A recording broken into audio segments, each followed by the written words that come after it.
Hi everyone, this is Kumar Sanju sir, and once again I warmly welcome you all in today's session. Here we are going to discuss the very important facts which can play a vital role in our upcoming LT grade maths exam, right?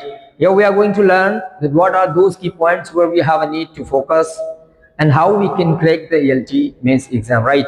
So there are a few things we have to keep in our mind while we are drafting our answers. So what are those key points on which we have a need to focus? We are going to discuss one by one, right? So stay with us. जैसा कि आप अपने screen पर देख रहे हैं, आज हम लोग इसमें बात करने वाले हैं एलटी ग्रेड इंग्लिश की डेमो क्लास को लेकर के बात करेंगे और कैसे हम लोग बेसिकली मेंस को क्रैक करें, उसके लिए स्मार्ट स्ट्रेटेजी क्या होनी चाहिए, कौन कौन से एक्सपेक्टेड क्वेश्चंस हो सकते हैं, कैसे हमें उन्हें डिज़ाइन करना है, हर एक एंगल पर आज बात की जाएगी। और ये मैं आशा करता हूँ कि आप सब लोगों ने ईजिली ही अपना एलटी एग्ज़ाम आराम से क्वालिफाई कर लिया होगा। लेकिन सबसे पहले बात यह है कि थोड़ा सा एक नेगेटिव एस्पेक्ट भी रहा है एलटी के प्री के रिजल्ट में, महिलाओं को लेकर के थोड़ा सा ऊपर नीचे हुआ है और ये देखने को मिला है कि जो फीमेल्स हैं उनकी कट ऑफ काफ़ी ज़्यादा हाई कर गई है और जो बॉयज़ हैं अप्रॉक्सीमेटली जिनका 60 प्लस रहा है वो सारे के सारे हो गए।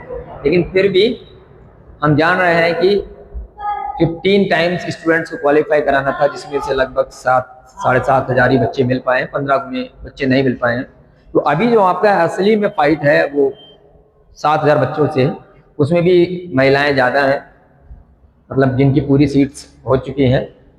तो मेल की अगर बात की जाए तो मेल के सापेक्ष में जो 15 गुने SC ST जनरल OBC उनके हिसाब से बच्चे नहीं मिल पाए उनकी सीटों के हिसाब से। तो मेरे हिसाब से मेल को केवल 5,000 सीटों में फाइट करना है, मतलब 5,000 जो बच्चे हैं उन्हीं के साथ उनको फाइट करना है।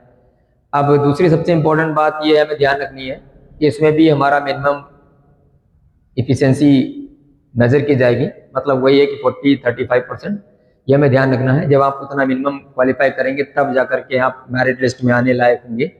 तो मेरा ये मानना है कि अगर आप थोड़ा सा बेहतर कर दे रहे हैं और जो हमारा एक मिनिमम इफिशिएंसी है उसको हम क्रॉस करके ऊपर जा रहे हैं तो हम आसानी से मेंस को कर सकते हैं। लेकिन उसके लिए चूँकि ये पहली बार हो रहा है और हम में से बहुत सारे लोग ऐसे होंगे कि जिन लोगों ने केवल और केवल कोई साइड बुक जो चल रही है वो रंजीत सिंह की उनसे पढ़ाई की होगी, तो उनके पास केवल फैक्चुअल नॉलेज है। अब फैक्चुअल नॉलेज से यहाँ काम नहीं आना है, अगर आपका कोर कॉन्सेप्ट क्लियर है तभी आपका होगा। उसके लिए अब आप ढूंढ रहे हैं कि मार्केट में किताबें कौन सी चल रही हैं, तो मार्केट में कोई भी किताब जो आपकी चल रही है मेंस वाली, उसमें वो वैसा नहीं दे रखा होता है जैसा तुम्हें लिखना है, बात समझ रहे हैं। उसमें उन्होंने केवल अपने आंसर्स पूरे किए हैं, but as per the demand of the UPPSC जो हमारा आयोग है उसकी मेंस का लेवल हमेशा अलग रहता है। तो उसके हिसाब से अगर हम लोगों ने नहीं आंसर को लिखा तो फिर हम ये नहीं सोच सकते कि हम अपना मेंस क्वालिफाई करेंगे। और दूसरी बात ये है कि मेंस मतलब आपका सीधे सिलेक्शन है। अब आपके पास एक ही स्टेप बचा है, अगर आप बेहतर कर ले रहे हैं तो आप आसानी से क्वालिफाई कर सकते हैं एलटी ग्रेड एग्जाम को और आप अपना सपना पूरा कर सकते हैं। तो दूसरी बात आपको समझनी है, जितने भी एकेडमिक बुक्स आपके पास में हैं या किसी यूनिवर्सिटीज़ में आप पढ़ रहे हैं या जो आपके आसपास में जिसके मॉडल्स आपको अवेलेबल हो पाए, तो उनमें जो आपके सिलेबस में जो टॉपिक दे रखे हैं वहाँ से हम कंटेंट ले सकते हैं। लेकिन अब सबसे बड़ी बात यहाँ पर एक ही आती है कि देखो कंटेंट तो मान लो आपको मिल जाएगा, हर जगह अवेलेबल है, लेकिन कितना कहाँ से लेना है, कैसे उसे अपने आंसर में यूटिलाइज करना है, कैसे कोहेरेंस बिठाना है, ये सब चीज़ें आपको सीखनी पड़ेंगी। तो सबसे पहले हम लोग ये जानते हैं कि वे कौन से फैक्ट्स हैं जिन्हें हमें जानना जरूरी है हमारे मेंस एग्जाम से पहले।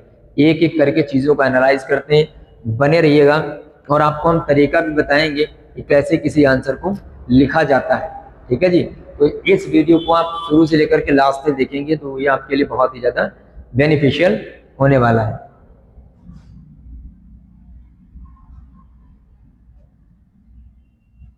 अब सबसे पहले हम लोग एक एक करके पॉइंट्स को डिस्कस करेंगे। आप यहाँ पर देख रहे होंगे यहाँ पर पहला आपके लिए कोर पॉइंट क्या है कि understand the demand of the question. सबसे पहली जरूरत हमारे लिए है कि मान लीजिए हमारे एग्जाम में जो भी क्वेश्चन आए, हालांकि आपने मेंस का पैटर्न तो देख ही लिया होगा, नहीं देखा तो थोड़ा सा बता दे रहा हूँ कि क्या आपको है। वैसे मेंस का पैटर्न आपको पता होना चाहिए। देखिए जो हमारा सिलेबस है वो बेसिकली एज यूजुअल रहेगा, जो प्री में था वही सेम सिलेबस हमारा मेंस के लिए भी है। तो उसमें आपको क्या करना है, 8 आपके जो है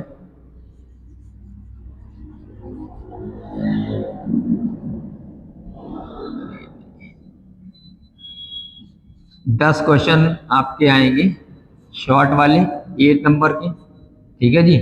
10 क्वेश्चन आपके आएंगे लॉन्ग 12 नंबर के। तो टोटल आपके क्वेश्चंस कितने हुए? टोटल क्वेश्चंस आपके होते हैं 20, ठीक है। 10 शॉर्ट 10 लॉन्ग, और ये जो 12 क्वेश्चन है, मतलब 10 क्वेश्चन जो है वो 12 नंबर के, यानी कि ये हो गए 120, और ये 10 आप जो क्वेश्चन देख रहे हैं शॉर्ट ये 8 नंबर के हैं, तो ये कितने हो गए 80। तो 80 12 120, और 80 प्लस 120 कितना हुआ 200। तो ये टोटल जो हमारा मेंस वाला होने वाला है वो 200 मार्क्स का हमारा होगा।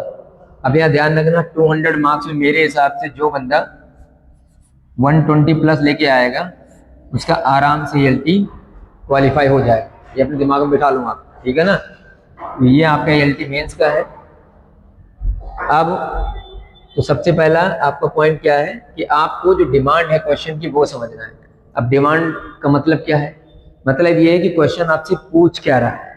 सबसे पहले जरूरत हमारी ये है कि हमें फोकस करना है वहां पर, पहले क्वेश्चन को सही से रीड करना है, क्वेश्चन को समझना है कि क्वेश्चन हमसे पूछ क्या रहा है। अब क्वेश्चन आपका यहाँ पर देख सकते हैं, आइडेंटिफाई द डायरेक्टिव वर्ड्स। कैसे करेंगे हम? कैसे हम क्वेश्चन को आइडेंटिफाई करेंगे कि what is the demand of our particular question, then we will have a need to focus on right directive words. There will be a few words by which you will come to know that what is the actual demand of that particular question, right? So you can find out here if there is a mention about discuss, मान लो लिखा है कि discuss Charles Lamb as an assist, तो अब आपसे discuss पूछा गया, जैसे ही discuss word में लगा होगा आपको क्या ध्यान देना है, write both sides with explanation।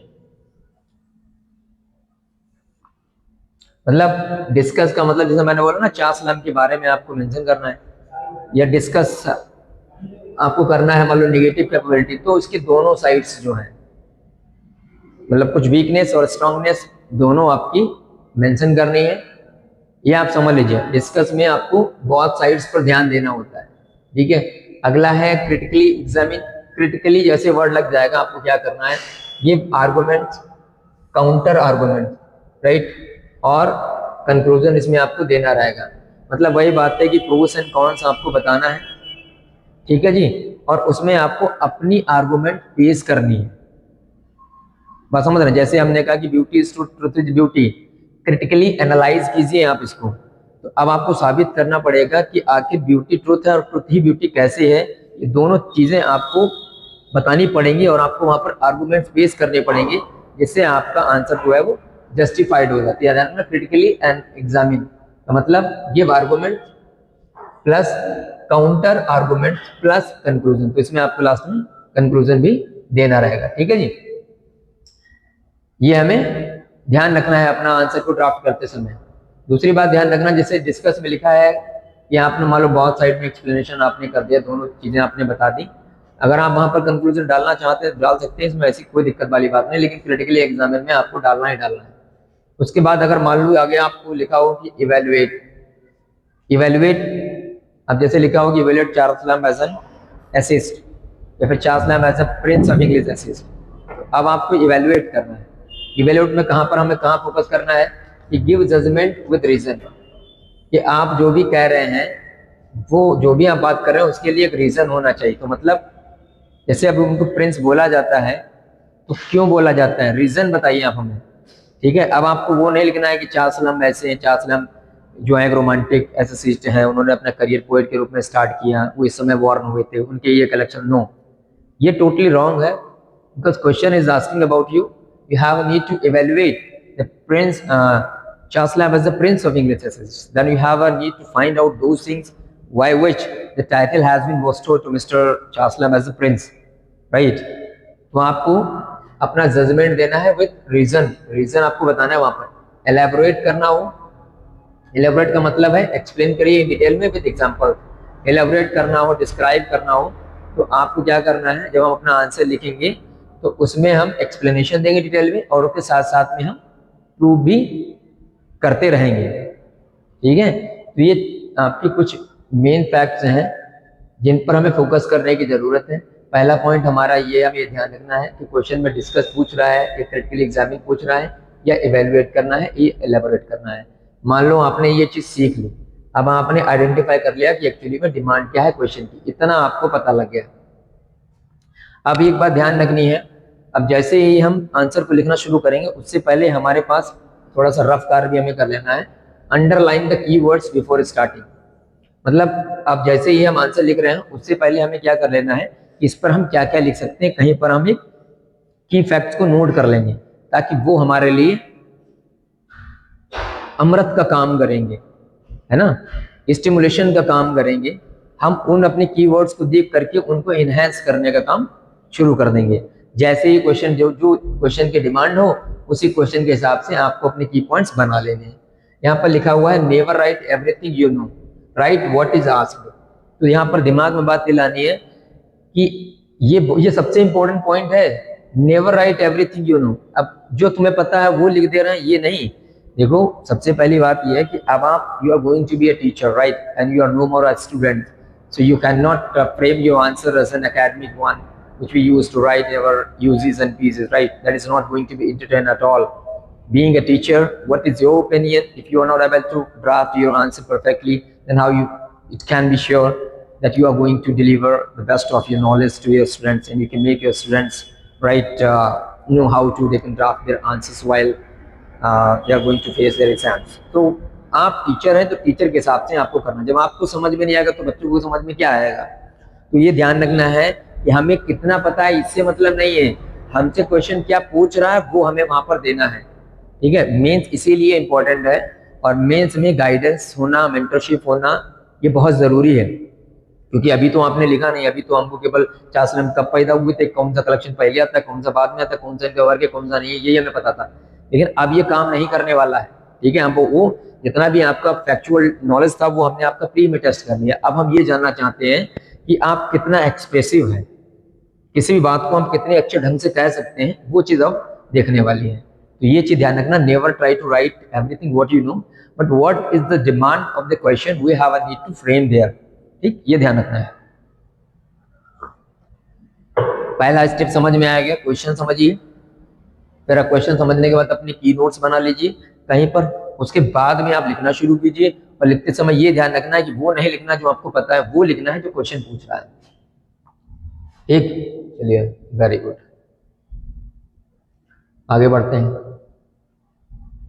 अब यहाँ पर बात आती है, इतना क्वेश्चन हमने समझ लिया, अब दूसरी चीज आती है कि स्ट्रक्चर कैसा होना चाहिए, how we can frame our structure. देखो सबसे बड़ी बात होती है मेंस में स्ट्रक्चर की। अगर हमने स्ट्रक्चर जिसको बोलते हैं या फिर फॉर्मेट बोलते हैं अगर प्रॉपर नहीं दे पाया, तो फिर भी हमने कितना लिखा है उसमें अच्छा वो हमको मैटर नहीं करेगा, और मार्क्स हमको बेकार मिलेंगे और हम लोग फाइट से बाहर हो जाएंगे। तो यहाँ पर देखो, फॉलो दिस बेसिक फॉर्मेट, ये ध्यान रखना है। सबसे पहले इंट्रोडक्शन आता है, 10 to 15% आपको इंट्रोडक्शन देना है।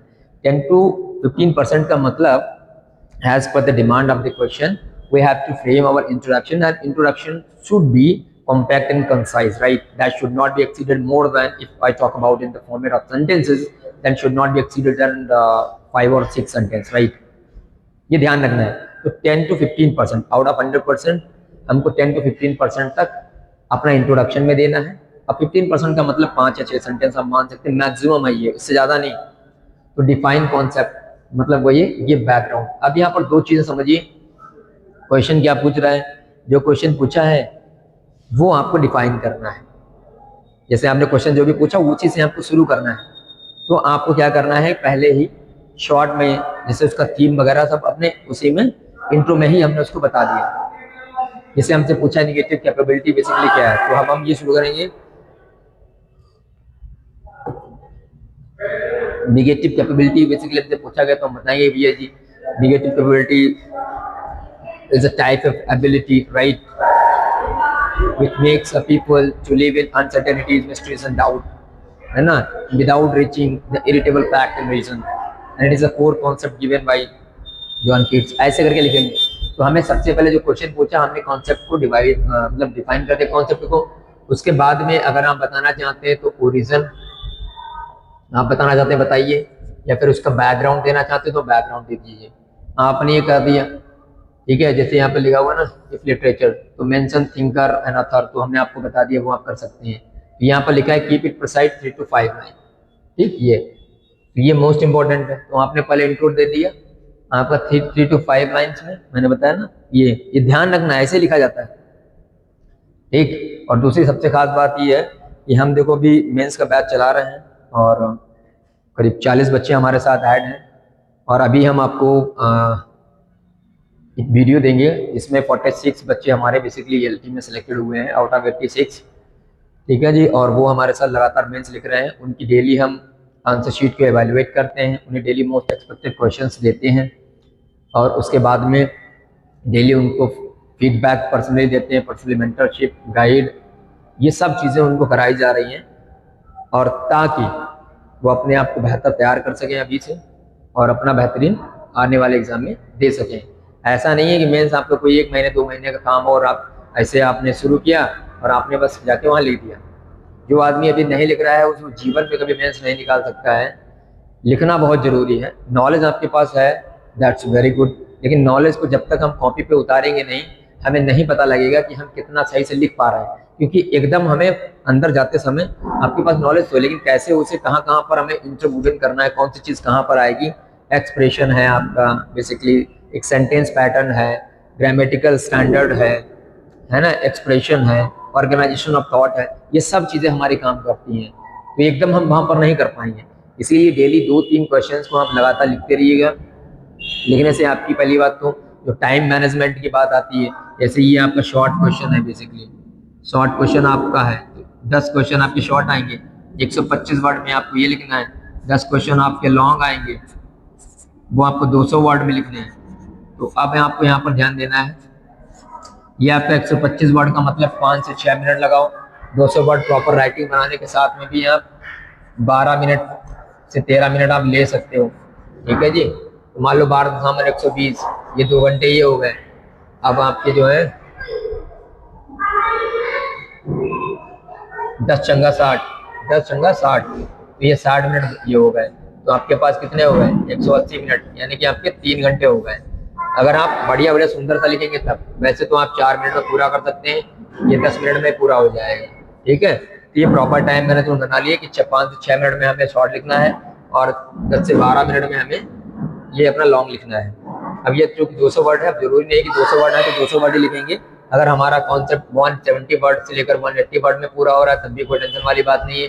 125 वर्ड है मतलब अगर 100 में कंप्लीट कर रहे हो तब भी कोई दिक्कत वाली बात नहीं है। बस हमारा टॉपिक जो डिमांड है उसकी वो कंप्लीट होनी चाहिए।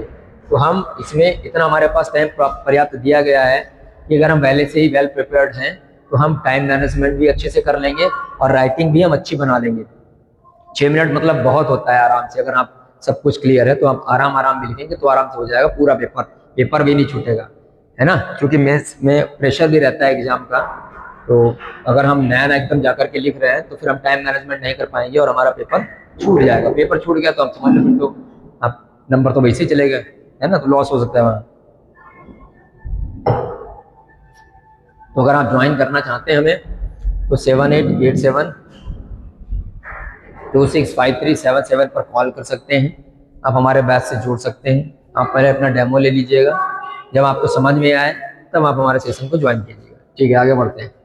तो अब यहाँ पर बात आती है बॉडी को लेकर के। 70 to 75% में आपको बॉडी मतलब बॉडी पार्ट हमारा सबसे ज़्यादा इम्पॉर्टेंट है, ठीक है जी। ये इंट्रोडक्शन के बाद बॉडी में सब हेडिंग सब बना सकते हैं। जैसे मान लो फीचर्स पूछेंगे तो आपने फीचर्स में एक फ्लो चार्ट बना दिया, फीचर्स का फ्लो चार्ट बना दिया, ठीक है। ऐसे करके ये आपको जैसे समझ में आए जो आपने फ्लो चार्ट बना दिया। अब आप फ्लो चार्ट बना लेंगे। फ्लो चार्ट मान लो जैसे आपने बना लिया, अब फ्लो चार्ट में आपकी हेडिंग पड़ी रही, उन्हीं हेडिंग को क्या करना है आपको एक्सप्लेन करना है। तो आप हेडिंग के अंदर सब हेडिंग डाल सकते हैं, कोई दिक्कत नहीं। अपने पॉइंट्स को बुलेट पॉइंट्स में भी लिख सकते हैं, डिवाइड टू पॉइंट्स। अब उसी में आप एग्जांपल्स, कोटेशंस, रेफरेंस जो भी आप देना चाहें वो दे सकते हैं। ये डायग्राम, फ्लो चार्ट, ये सब हमें जीएस का नहीं है, अपने हम उसमें मेंस में देखेंगे। ये लिटरेचर में हमारे लिए है। तो ये हम अपने डायग्राम भी वहाँ पर ऐड कर सकते हैं। जहाँ पर आपको लगता है डायग्राम ऐड करने की ज़रूरत है तो हम कर सकते हैं। बाकी बॉडी में हम अपनी हेडिंग्स को पहले से बना के रख लेंगे ताकि बस आसानी हमें रहे। तो सबसे बेहतरीन बात यह है कि जब हम बॉडी को लिखना शुरू करें तो हम देखें कि हमसे क्या पूछा जा रहा है। तो अगर आप को आ रही हैं तो अपने पहले ही फ्लो चार्ट में उन हेडिंग को बना के रख लीजिए। हेडिंग जब आपके सामने होंगी तो बस उन्हीं पे आपको लिखना रहेगा। लिखते समय आप उनको एक्सप्लेन कीजिए। एक्सप्लेन करने के बाद में कोई आपका जो है कोटेशन है या फिर कोई रेफरेंस या एग्जांपल डालना चाहते हैं वो डाल लीजिए और आपका आंसर एकदम परफेक्ट बन जाएगा। इसको फॉलो करेंगे तो आराम से हो जाएगा। फिर आगे बढ़ते हैं। अभी आता है कंक्लूजन। यहाँ कंक्लूजन के बारे में देखते हैं। पहले देखो यहाँ पर लिखा हुआ कंक्लूजन में 10 to 15%। तो जितना इंट्रो में है उतना कंक्लूजन में है। कंक्लूजन भी आपका बड़ा नहीं होना चाहिए, 3 से 4 सेंटेंसेस वहाँ पर आप कर सकते हैं। उसमें कुछ नहीं होता, जितना आपने पूरा अभी तक रामायण पढ़ी है उसको आप समराइज कर दीजिए।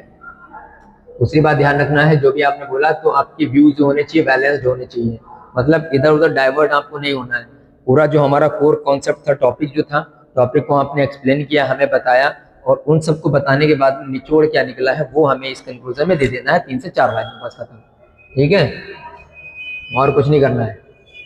और टाइम मैनेजमेंट तो ये आपको बता ही दिया मैंने, इसको कोई दिक्कत नहीं है।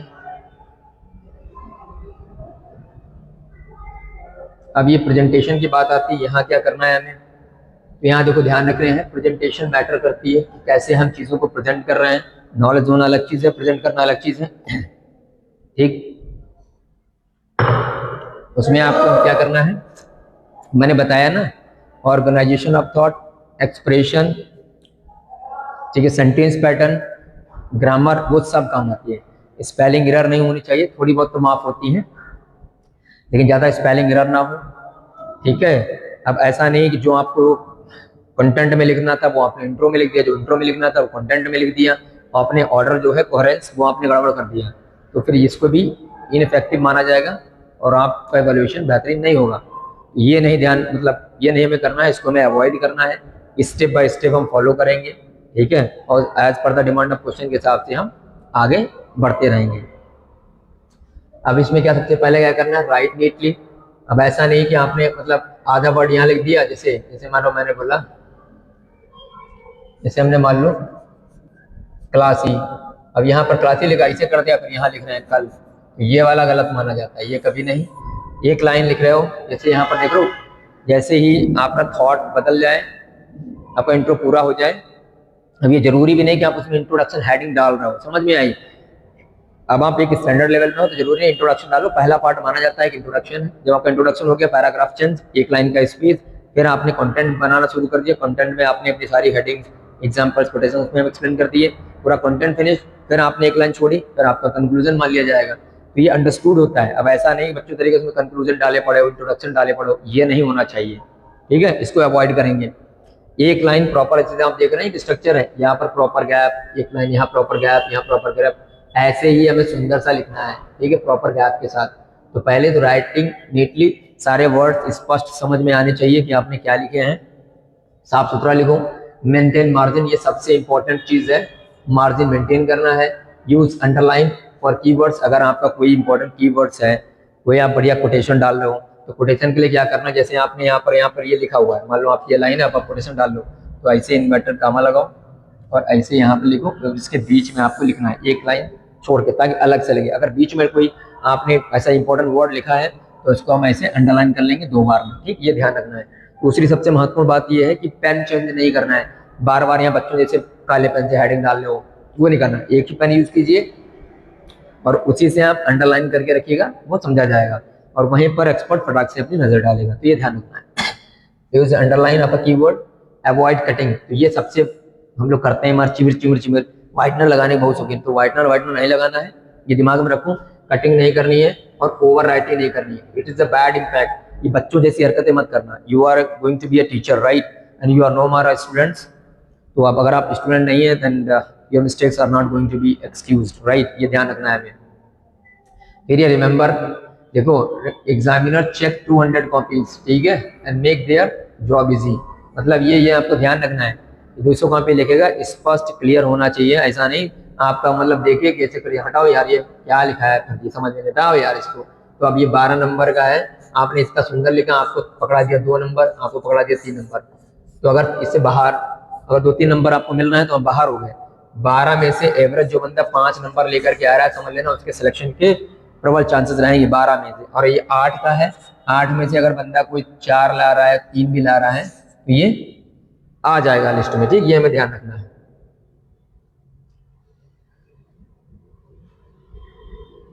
अब ये यहाँ पर ध्यान रखना है, क्या कर सकते हैं हम लोग हैं,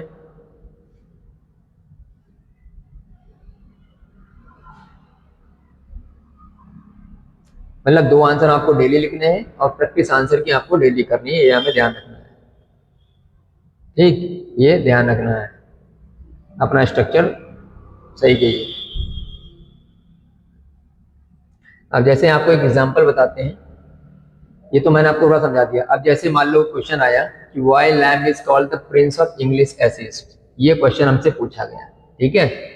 अब मतलब इसमें एक रीजन है, ये पूछा गया, पहले क्वेश्चन को समझ लो। क्वेश्चन हमसे ये कह रहा है कि बेसिकली चार्ल्स लैम्ब को प्रिंस क्यों कहा जाता है, ठीक है। व्हाई लिखा है मतलब रीजन वाला है, यानी कि आपको इवैल्यूएट करना है, बस समझ में आई, एडवर्ब ऑफ रीजन है ये हमें ध्यान रखना। मतलब एडवर्ब ऑफ रीजन बता रहे, ग्रामर पढ़ा रहे हैं, मतलब ये रीजन है, रीजन मतलब इवैल्यूएशन है, और इवैल्यूएशन है तो फिर आपको बताना पड़ेगा। तो जैसे यहाँ पर लिखा है, ये आपका वीक इंट्रो है। कैसे, जैसे अगर आप शुरू कर रहे हैं कि Charles Lamb was a famous essayist, तो यार ये वीक माना जाएगा, क्योंकि चार्ल्स लैम्ब बेसिकली, एक तो ये बहुत बेसिक सा कॉन्सेप्ट है, ये बात ये बीए एमए वाले बच्चे जो हैं, Charles Lamb was a famous essayist, Charles Lamb was a romantic writer, Charles Lamb road, ये is M R was were वाला पैटर्न हटाओ, स्टैंडर्ड आपको लगाना है, ठीक है। स्टैंडर्ड सेंटेंस पैटर्न आपका होना बहुत जरूरी है।